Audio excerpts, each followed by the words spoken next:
Hi there.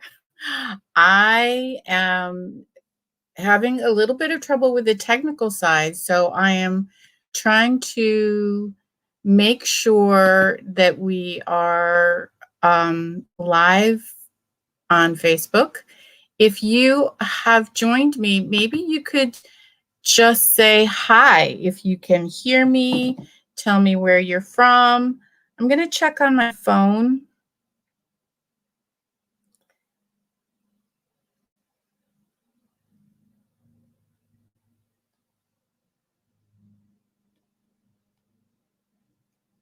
If you could give me a thumbs up or say hi, then I'll know. Um, then I can be sure that I'm actually in the Facebook group.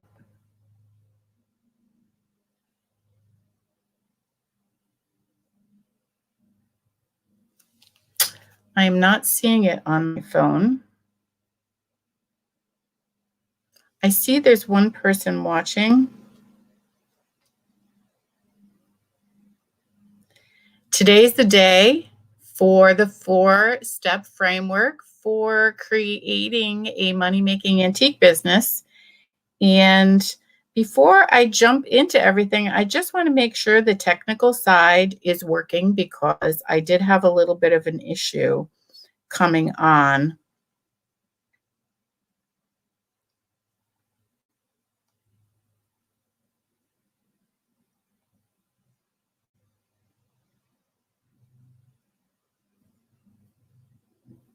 And I am not seeing it in the Facebook group. If you're here, could you leave a comment or a thumbs up or a heart and let me know that you are here? It does say it's happening now, but I can't seem to.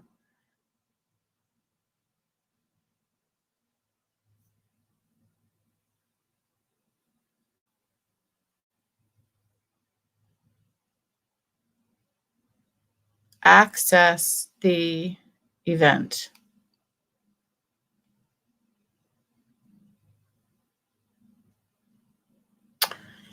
And okay, Brenda. Oh, awesome. Hi. Brenda, are you watching on YouTube or on Facebook? Can you let me know that? And there were about 65 people who signed up to watch the webinar. I'm not going to wait for them. The webinar will be available in the Facebook group and on YouTube. So anybody who misses the beginning, that will be available. And so you're on Facebook. Awesome. Thank you so much, Brenda. That's a huge help. Okay, so welcome to my very first webinar in a Facebook event. And it was definitely a learning process. I hope you guys are as excited as I am to talk about these things that are near and dear to my heart, which is antiques in general, but also creating an antique business. So we're going to talk about this 4-step framework, but before we jump into that, I do want to talk about 3 roadblocks. They're kind of like emotional roadblocks that I find a lot of people have around the idea of starting an antique business. Okay, so I'm going to pop on over. I'm going to share my screen. I'm going to pop on over to my webinar.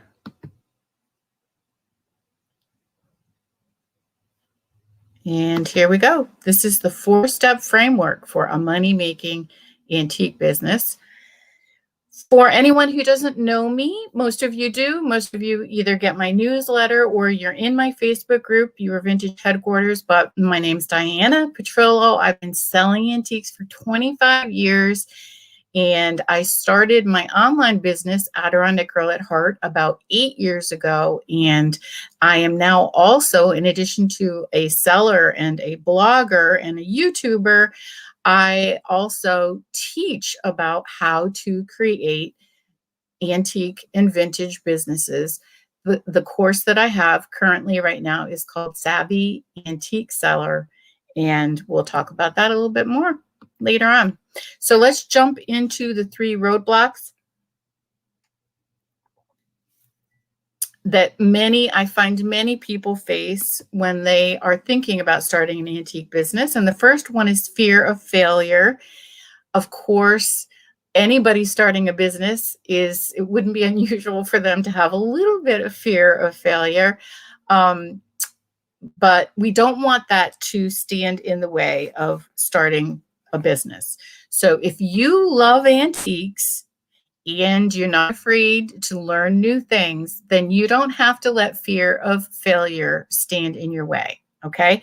If you have fear of failure, go ahead and leave a comment. Let me know that's what's keeping you from starting your business. And hopefully by the end of today's webinar, we'll have addressed that fear.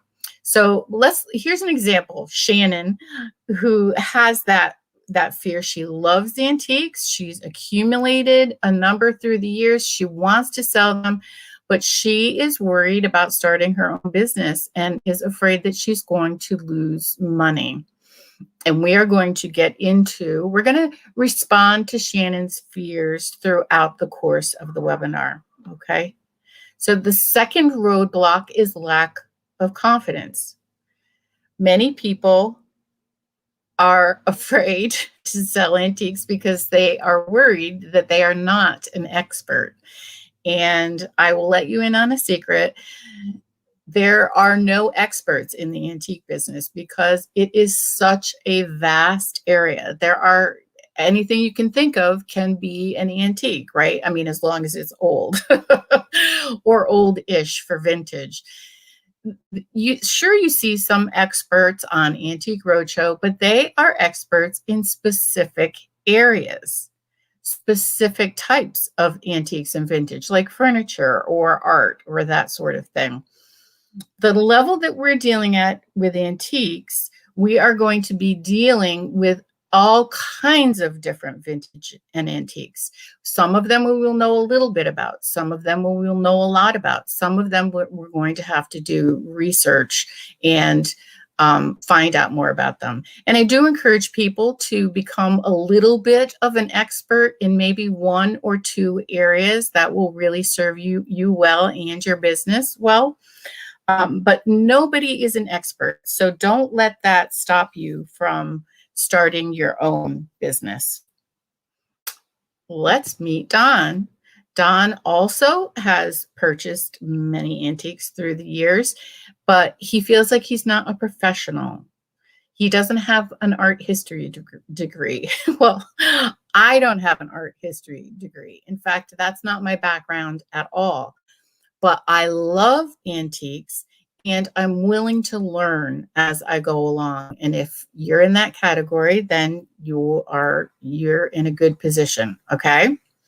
So the third roadblock is thinking that it's too hard, that there are aspects of the business that are just going to be too difficult for you. Usually that's in 1 of 2 areas. So Kathy loves antiques and would really like to start selling them, but she has the 2 concerns. One is about the record keeping. So anytime you own a business, you're going to have to keep records for income tax purposes, correct?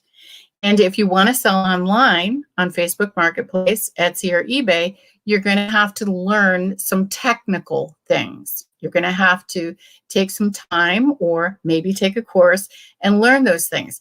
I don't want either of those 2 fears to keep you from starting a business. So as far as record keeping goes, what you need to do, this is what I wish I had done in the beginning, is learn what records I need to keep and set up some systems around them. Once you do that, then all the fear is gone. And then as far as the technical side of things are not quite as hard as you probably think they are. Okay. If you tried to sell on eBay 10 years ago, things were much more complicated in some ways than they are now. And it is possible to learn the technical side. I don't want that to stand in your way of starting an antique business. Okay. Let's jump right in then to the 4-step framework for a money-making antique business. The first step in the framework is to jump in with both feet. So many people creep into their businesses. They dip their toe in the water and then they take their toe back out of the water, and they dip it in and they take it out, and they dip it in and they take it out. If you want an actual business, you're going to need to jump in with both feet. I want you in there intentionally. I want you motivated and excited about your business. And I want you to take all the steps in the framework that you need to in order to start and grow and build your business. So I want your whole heart into it. I want you to create the space and the time in your life to be able to focus on the business. All right. So you need to jump in with both feet. And here's a couple of things that I think will take the fear out of jumping in with both feet. So one is that starting an antique business is not like a lot of other businesses, right? If you want to start a restaurant, you need to make a huge investment. You need to lease or buy property. You need to buy all sorts of equipment. You need to hire all kinds of staff. And starting an antique business simply isn't like that. You can start with a much smaller financial investment, especially if you already own a lot of antiques that you want to sell. Okay. So there's not a huge investment required. You don't have to wait the typical 2 to 3 years before you start making a profit. You can start making a profit literally right away, especially if you have this framework in place and you are making wise decisions about your business. Okay. And then the second thing that makes it not so scary is you're not alone. When I started my business 25 years ago, there was no internet. I did have a friend who helped me in the beginning, but then she moved away. I felt very much alone. You don't have to feel alone. First of all, you have me, right? You have all of the articles on my website, all about buying and selling and different collectibles. You have my YouTube channel, and you have this group, my Facebook group, your Vintage Headquarters, that is filled with over 3,000 people who love antiques, and they are ready and willing to help you evaluate your finds, help you to price them, identify them, help you, give you business tips and that sort of thing. All right. You're not alone. There are other Facebook groups out there that you can join, not just mine. There's all kinds of help on the internet. Okay. So it doesn't require a huge cash investment, and you're not alone. Okay. The second part of the framework is to establish right up front in your mind whether you are creating a hobby or whether you are creating a business, right? So today we're talking about creating a business. So you need to know that what you're doing is starting a business. And there are several parts to that. One is to buy smart, not emotionally. And you know I'm talking to you because the most fun part of collecting or selling antiques is buying them. We all love the buying part. But unfortunately, with that buying sometimes comes some emotional attachments to stuff. So buying smart means that you don't buy simply what you like, you buy what sells, right? Buy something you like and keep it, but don't buy something you like to sell that is not a good seller. So for example, I love clear glass. I love clear pressed glass, but it's not selling right now. Do not buy it. Don't buy it no matter how cheap it is. Okay. You don't have to rescue every orphan vintage and antique that's out there. All right. So you don't buy because you like it. Don't buy because it's cheap. And let me check my notes. You want to buy what sells. You don't want to buy too much. So if you can't walk through your house because you have so much inventory, or you're renting storage for your excess antiques, that is not good for business. Don't put more money into your inventory by having to pay for a place to store them. And then the last thing is don't spend too much money on what you're buying. Okay. My general rule of thumb for buying is I want to 4 times my investment at least and up to 10 times. So if I find an item that costs $1 and I know I can sell it for $10, then I will pay the dollar. If I see something for $10 and I know I can sell it for $40, then I will spend the $10. But if I see an item for $10 that I can only sell for 15, that's a no-go. That is too much. You are not going to make profit on that item. All right. So buy smart, keep records. I know you don't like that part, but once you get some systems in place for keeping your records, then you aren't going to have to worry about them. So by systems, I mean having forms that you can use, whether they're paper forms or online, knowing in advance everything that all the records that you have to keep. So one of the forms that I have that I use and I provide for my students in my course is a mileage form. So I print that form out on my computer, I put it on a small clipboard, and I stick it in my van, and it's there all the time. So every time I drive somewhere for my business, I can keep track of the mileage right there. While I'm looking at my odometer, I write it on the chart. So that's what I mean by systems. I have other paper inventory for my antique booth. I have online forms that I use for my online businesses for Etsy and eBay and Facebook Marketplace. So treating your business like a business means buying smart. It means keeping records. It means setting hours for yourself. I don't mean set hours for buying. You are going to buy no matter what. You know I'm talking to you, okay? So you don't have to set hours for buying. You're going to do that. You need to set hours for treating your business like a business. So you say, for example, 1 hour a week or 1 hour a month, I am going to keep records, or I'm going to do research on certain items, or I'm going to fix certain things that I bought that need to be fixed, or I'm going to clean, or I'm going to price. By setting hours for yourself, you are showing yourself and the world that you are running a business. And then finally, establish systems. So I already talked about record keeping systems, but I have multiple systems. So for example, in my office, I have an area that I use for shipping.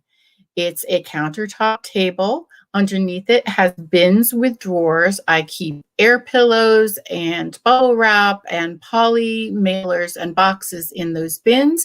And then on top, I have really good lighting.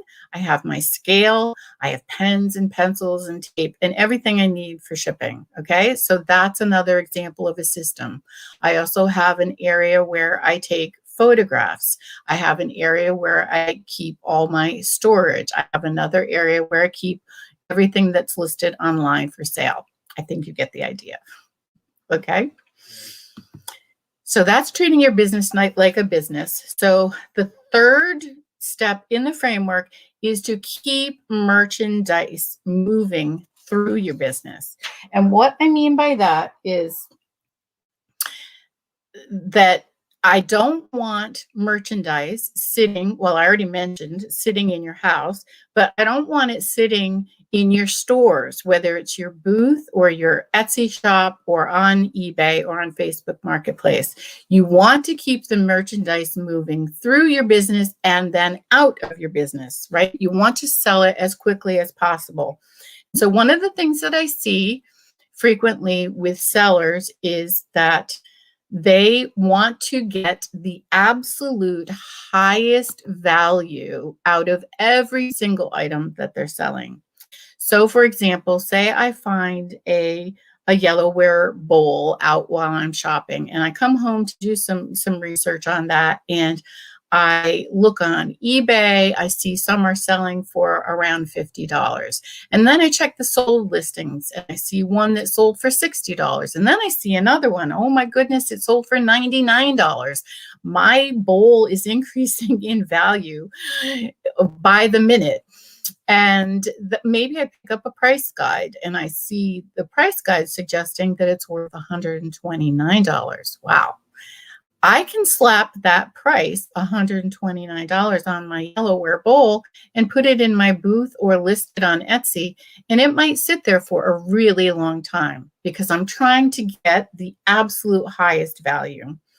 What I want, the way I want you to think about it is that every item has a value range. So the value range for my yellowware bowl is $50 to $129. And then you need to factor other things into it. What is the current market the day that you are looking at the value? What is the current market like? I want you to look at how that particular item would sell from your booth or sell on Etsy. I want you to look at, if you're selling from a booth, what part of the country you're in, or is your shop in an urban area or a rural area? So there are a lot of factors that you have to take into consideration when you're pricing. I tend to price on the slightly lower side because I want my merchandise to move. I don't want it sitting around for a very long time. So my personal philosophy is that I don't want any items sitting in my booth for longer than 1 year. So sometime before the end of that year, I will have a sale in my booth, maybe 20% off. I do that 2 or 3 times a year. I will mark down the price on the tag for that specific item. And if after a year it's still there, I take it out. I don't want it taking it. I'm paying rent for that piece, whatever it is, to sit in my booth and not sell. So I will take it out and I might try to sell it on another platform. I might give it to a friend, or I might send it to the thrift store. So my goal is to move things quickly through my business. And I also encourage antique sellers to be generous with other sellers. In the past, in particular, I sold a lot of inventory to other dealers because I would give them a very fair price, giving them room to make profit. So I made profit, and then which allowed them to make profit off of me. And I think that that is a really great way to keep things moving through your business. Okay. The fourth step in the framework is to take advantage of available resources. So I already told you a little bit about my personal story where I had a friend who got me into the business. She was a very successful antique dealer. She held my hand for a couple of weeks as I started to learn how to buy and sell, and then she moved away. But I was still so interested in the business that I kept plugging away, but I did it alone. I didn't have other friends who were dealers. I didn't know the antique sellers in my antique mall. I was a little bit shy because I felt like I didn't know much, and that made me insecure. So I was left to learn a lot on my own. I did take advantage of bookstores and libraries and the resources that they had available. That was my primary way of learning. But today, things are very different because we have the internet. So one of the resources that a lot of you take advantage of is my Facebook group. your vintage headquarters is an antique community filled with really lovely, wonderful people who are always willing to help. And there are other communities out there like that, communities that are specific to selling on Etsy or selling on eBay, communities that are specific to certain antiques and collectibles. Like there's a Flower Frog Facebook group, and there's this Sarah Coventry Facebook group. There are Facebook book groups for everything. All right. So take advantage of the communities that are out there. Take advantage of your library and bookstores and buy price guides as you're out shopping at garage sales and thrift stores. They may be, even if they're outdated, they are still filled with really useful, helpful information. And there are other online resources like my website, Adirondack Girl at Heart. And I have a resource on the website that you can take advantage of. Go to Adirondack Girl at Heart. Over on the sidebar, there is a search box. Put into it antique and vintage online info, and you will find a list of over 100 topics. So it might be Pyrex, or it might be milk glass, or it might be yellowware. And then next to that topic, I have usually 2 or 3 or 4 websites on that topic that can help you learn about the topic or value an item that you might have. And then after that list are even more resources, okay? So there's lots of free resources out there. I have YouTube videos, I have on the blog, like I said, all information about how to buy, how to sell, and then specific vintage and antiques. And then finally, the last resource that you can take advantage of are paid online resources. And of course, I mentioned that I would be talking about my course that is launching today, Savvy Antique Seller. There are other resources out there, but there aren't a lot of courses related to selling vintage and antiques. So my course is a little bit unique.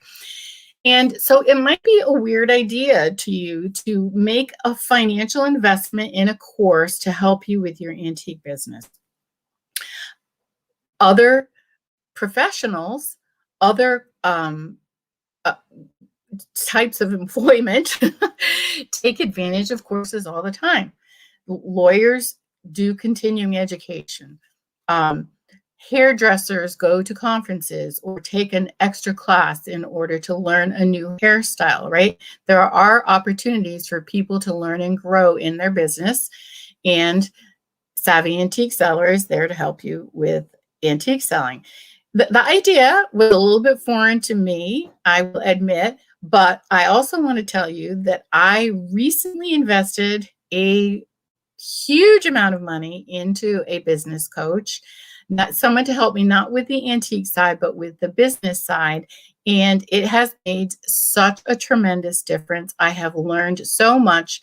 It's going to take me to the next level in my business. And that's what I want for you and your antique business. Okay. So this would be a great segue to talking about my course, but I actually have a bonus step. So this is the 5th step for your business framework, how to frame your business and position it for success. Number 5 is maintain a good attitude. And if you've been following me for a while, listening to my videos, then you know that this is really important to me. I think it's the secret sauce for creating any business success, okay? So be friendly. Might seem super obvious, but for some people, this is a tricky step in the business process, okay? Be friendly. Make every effort when you're around people in your business. So if you have an antique booth, be friendly with your antique owner, right? Be helpful, be kind, smile when you walk in and you see him. If there are buyers in the area, be sure to smile at them, say hi, ask them how their day is. You can't, sometimes you can't imagine how much a friendly face or a smile can mean to a person and thereby benefit your business. And if you're an online seller, I really encourage you to be friendly in all of your conversations. Some Facebook marketplace conversations, especially, and eBay can be very terse, very curt, not friendly at all. I say take an extra few minutes to set a friendly tone in all of your online conversations. And particularly if you run into an issue, being friendly is really going to help you. It's going to go a long way.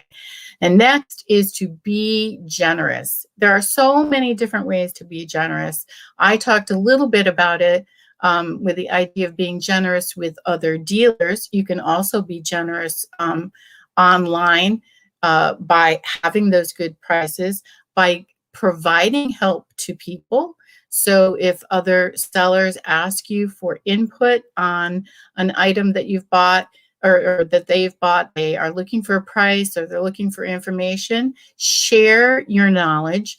Antique sellers, antique dealers are notorious for being sort of tight-fisted with that kind of information. I want you to be a different kind of antique seller. I want you to be really generous with what you know, generous in your pricing as well, and helpful in any way that you can be. And I want you to have the mindset that everything is figure outable. That is the title of a book. I haven't actually read it yet, but I love that idea that instead of being whiny, which is my tendency, if I am having a technical problem or if I'm having a bad day in my business, I tend towards the whiny, oh, why is me? You know, why do I have to, go through this experience or this situation? If you instead have the mindset that you can figure it out, you do have resources available to help you figure it out, then you're just going to feel better about life, right? And then finally, this is so important. Don't give up. I see this over and over and over again. People are looking for immediate success, and that just does not happen that often in business. In business, you have to stay steady. You have to work consistently. You have to put some effort into it over time. So I'm going to say, give it a year, right? Try new things. Be consistent. Work hard for a year. Give it at least a year before you give up. And even then, I don't want you to give up, but I want you to give at least a year. Okay? So let's take a look at some real people who are following some of these steps. These are some of my students from Savvy Antique Seller. This is Rita. She's a sweetheart. She jumped in with both feet and took my course. And she listed her very first item on Facebook Marketplace, and within 5 minutes, she sold it. This is a set of 4 horse prints, all framed in oak. She sold them for $35. Yay, Rita. This is Susie. She is a musician. She jumped in feet first, bought the course, started selling on Facebook Marketplace like a crazy woman. She's also opened up her antique booth, and I wanted to share some of the things she sold on Facebook, including this log carrier. Bought it for $7, 4 times her money, sold it for $29. This brass container, bought it for $11, sold it for $34, 3 times her investment. Bought this brass log carrier. Look at these charming little feet for $2.99. Almost 10 times their money, and sold it for $29. Bought this brass bird cage for $5.99, sold it for $24. And this trio of brass cranes for $18, sold it for $49. Really just amazing results. And then the third person, I want you to meet Wendy. She is such a sweetheart. She jumped in and took the course, pushed through, and did really hard work learning the technical side, which she had been concerned about. And in the course, I have a bonus video teaching students how to create logos in Canva, a free online software. And she made this logo for her Etsy shop. Isn't it cute? She took the colors from her bluebird and used it in the background. I think she did a magnificent job. Okay, so what is in the course? So in the course, you will learn how to sell on 4 different platforms: Facebook Marketplace, Etsy, eBay, and an antique booth. I go into a lot of detail in how to set up your business and how to make it profitable. We're going to take a closer look at specifically Facebook Marketplace in a minute and what is actually in the course on that for that platform. Okay, but in addition to the 4 platforms, I also have an entire section on record keeping, on where to buy antiques, and how to become a savvy buyer. There are 4 free bonuses in the course. You will get my Savvy Seller Sales Guide, which contains everything that I sold last year in 2020 on those 4 platforms. You're going to get the Cheapskate's Guide to Photos That Sell, 50 of my best-selling vintage and antiques, which is very popular, and what to sell on eBay. You'll get the 4 free bonuses. So you want to start an antique business. Wouldn't it be nice to have an introductory webinar for each of the 4 platforms, written instructions, and a place to get your questions answered? Wouldn't that be great? You're going to get all 3 of those when you make a purchase of Savvy Antique Seller. Now let's take a close look at what is in one of the sections. So in the Facebook Marketplace section, you will get an introductory webinar. I think it's 45 minutes. A checklist for getting started, step-by-step listing directions, including photographs of the actual steps that you will take, photographs of the actual screen, what you will see on your phone as you are listing and selling on Facebook Marketplace. You'll get the seller guide that I just talked about. And this is what the pages in the sales guide, the seller guides, look like, just to give you an idea of what you will be getting. You'll also learn about how to manage conversations with your customers, how to renew your listings. I talk about pricing strategies, safety issues related specifically to Facebook Marketplace, customer service, and payment methods. So you'll find a lot of these same topics on each of the for each of the platforms, along with other materials that are relevant to those individual platforms, okay?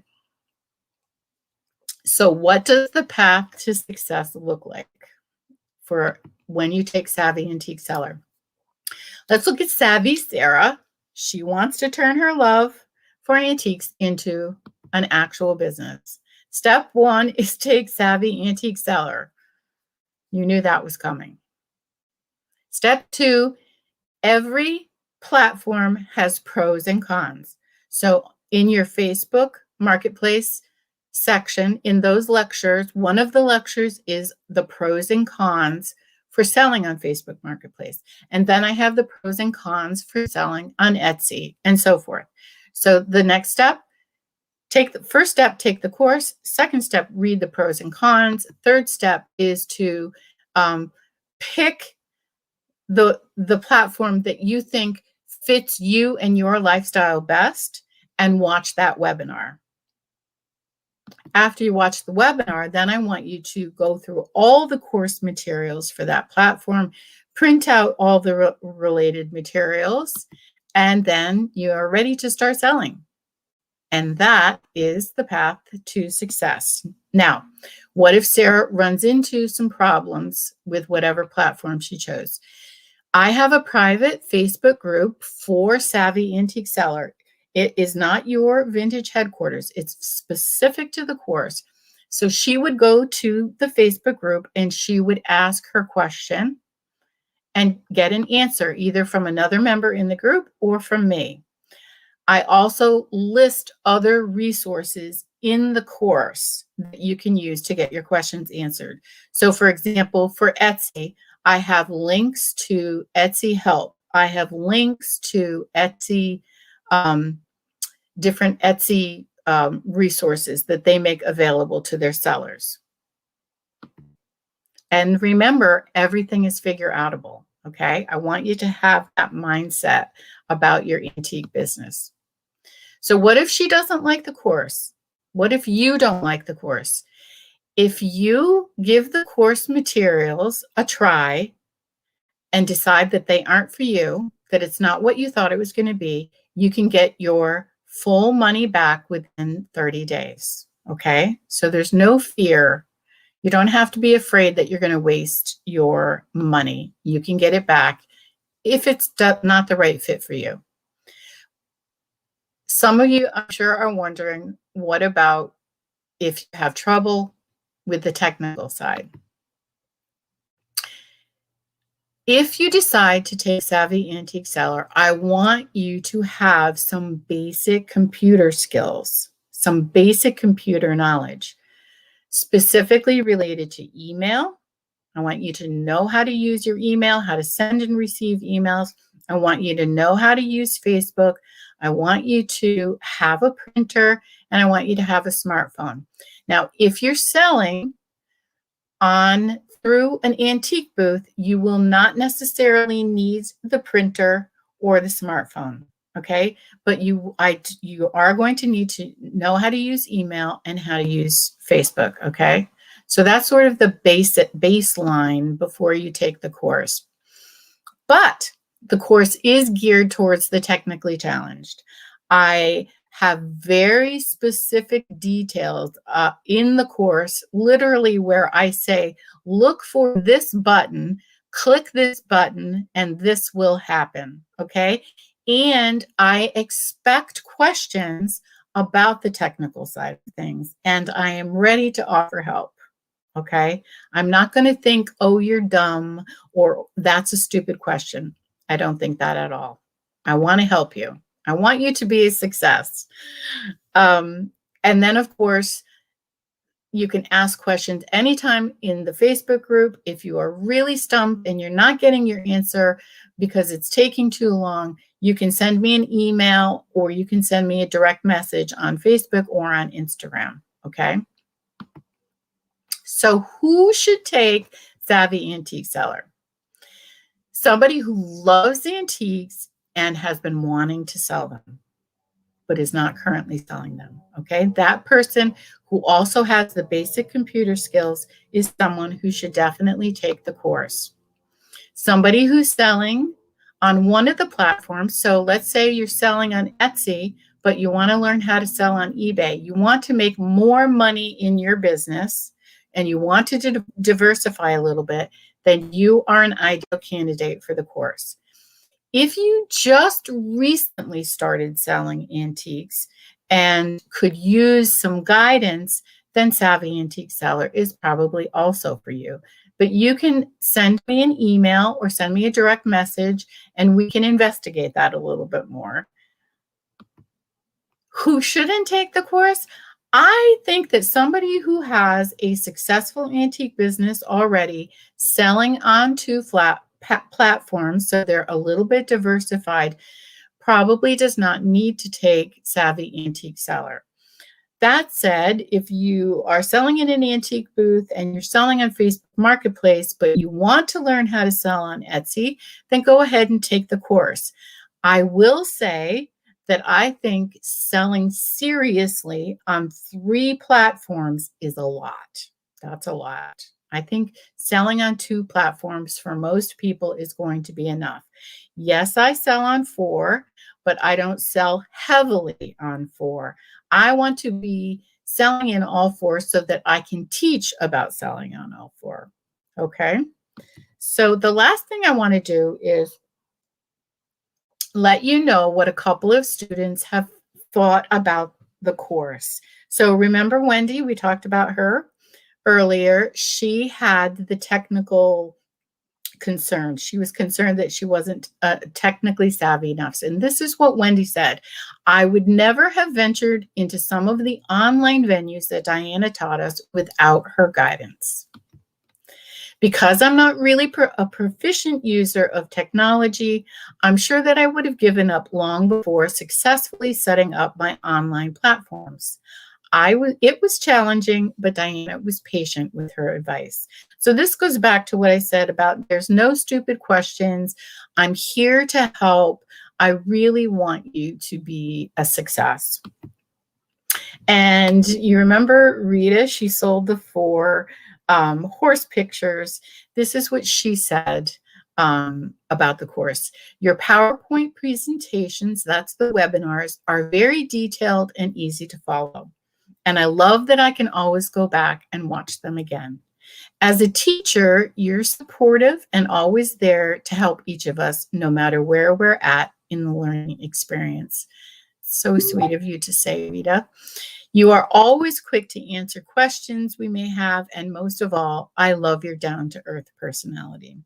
So I thought that their thoughts and their comments might help you to evaluate whether Savvy Antique Seller is for you. I hope that I have helped you to understand a good framework that you should have for setting up an antique business. I hope that I have answered questions that you might have had about Savvy Antique Seller, the course. Now is the time. If you have any questions about the framework or about the course, please put them in the comments. Thanks for watching. I am going to answer the comments, but before I get out of the webinar, I just want to let you know, because you've watched the webinar, you can save an additional $50 off the cost of the course. You're going to use the code SAVE50 at the checkout. Okay, that's capital SAVE 50, no spaces, and you'll save. So the course is $497 during the launch, which starts today. It is $247. You're going to save $50, and it will cost you $197. And you can go to the sales page at adirondackgirl@heart.com/savvy-antique-seller/. I will have links all around for you to find to go to the sales page and make your purchase, okay? So I'm going to come back to you.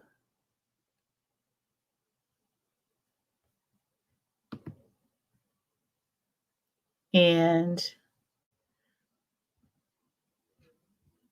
I'm going to come back in person to answer any questions. I'm not seeing any questions right at the moment. If someone could give me a thumbs up and just let me know that you are still watching, still in the group. I see that there are some of you who couldn't get on.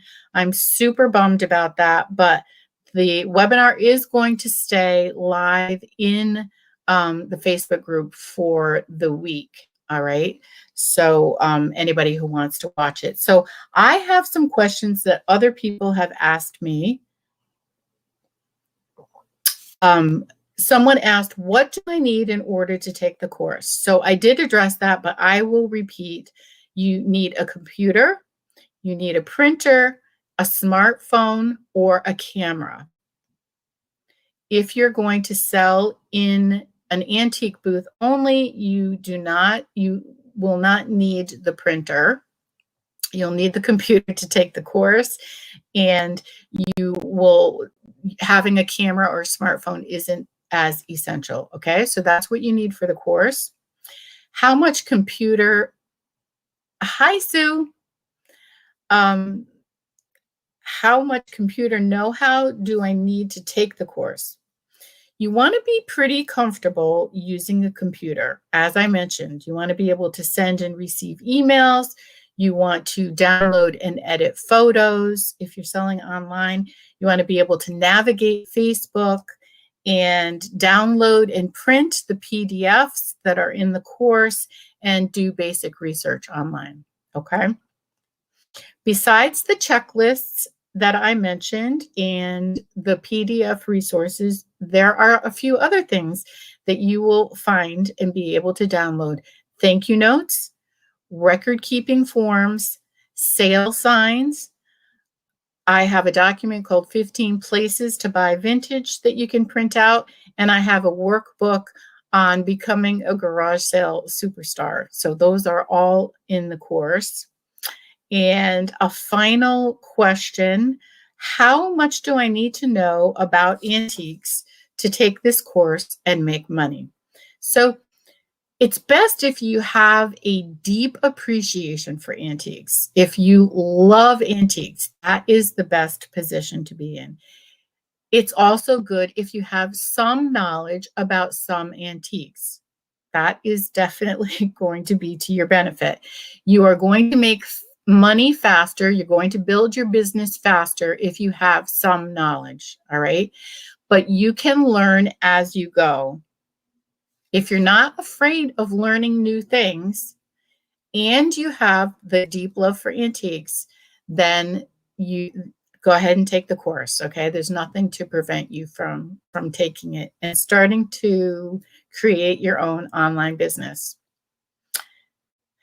Thanks for the thumbs up.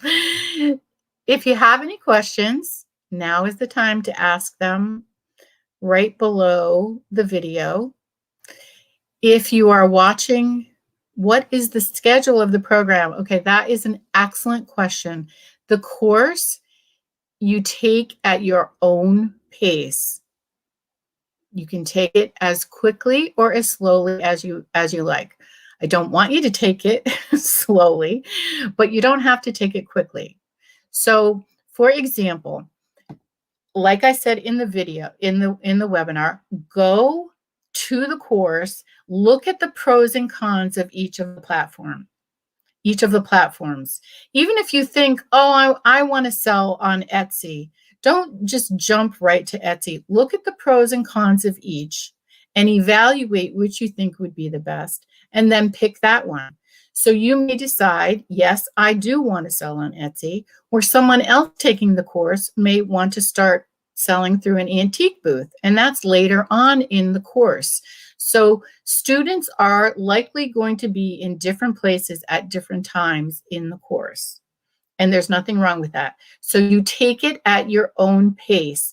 All the materials that you need for the course are in the course. Okay, the webinars are already there. All the materials are there. I will be adding materials as time goes on. I will be updating materials as time goes on as well. Okay. Any other questions? If you are watching this webinar after it's already completed, you're watching it in the Facebook group or possibly on YouTube, and you have a question, go ahead and post them. I will keep an eye on the comments, or feel free to reach out to me directly at adirondackgirlatheart@gmail.com. It's adirondackgirlatheart@gmail.com, or send me a direct message on Facebook or on Instagram. Okay.